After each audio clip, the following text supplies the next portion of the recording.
Hello dear students, welcome to school spare. আশা করি সবাই ভালো আছো। এই পর্বে আমরা আলোচনা করব ষষ্ঠ শ্রেণীর বাংলা বইয়ের পঞ্চম অধ্যায়ের পঞ্চম পরিচ্ছেদে একটি গল্প, নাম সাত ভাই চম্পা।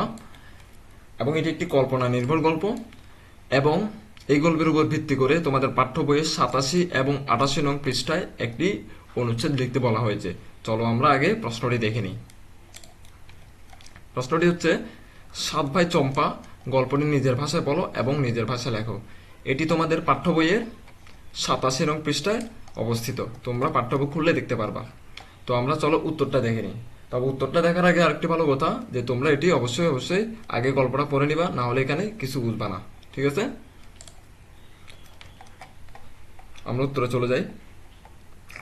সাত ভাই চম্পা গল্পের সারসংক্ষেপ। এক রাজার 7 জন রানী ছিল।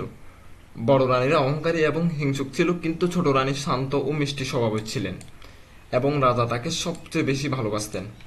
দীর্ঘদিন রাজার কোনো সন্তান ছিল না, যা রাজাকে দুঃখিত করত।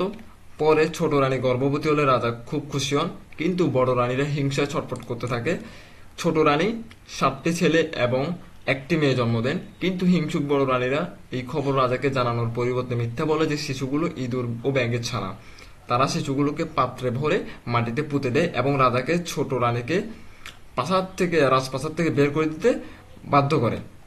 তো এখানে আরেকটা পয়েন্ট আছে, দেখো। কিন্তু এখানে আরেকটি কথা হচ্ছে, তোমাদের যেহেতু গল্পটি অনেক বড়, সেক্ষেত্রে এখান থেকে শুরু করে এতটুকুর মধ্যে সারসংক্ষেপ লেখা সম্ভব নয়। এই জন্য 88 নং পৃষ্ঠায় এটা গিয়ে শেষ হয়েছে। তাহলে তোমাদের বুঝতে পারতেছো অনেক বড় একটি জায়গা এখানে দিয়েছে, কি শুধুমাত্র গল্পটির সারসংক্ষেপটি লেখার জন্য। সারসংক্ষেপ মানে সামারাইজ করে গল্পটি লেখা। তো যেহেতু অনেক বড় জায়গায় দিয়েছে, তা আমরা একটু সারসংক্ষেপ একটু বড় করে লিখলাম আর কি। এটা হচ্ছে প্রথম পয়েন্ট সারসংক্ষেপে, তারপর এটা হচ্ছে দ্বিতীয় পয়েন্ট।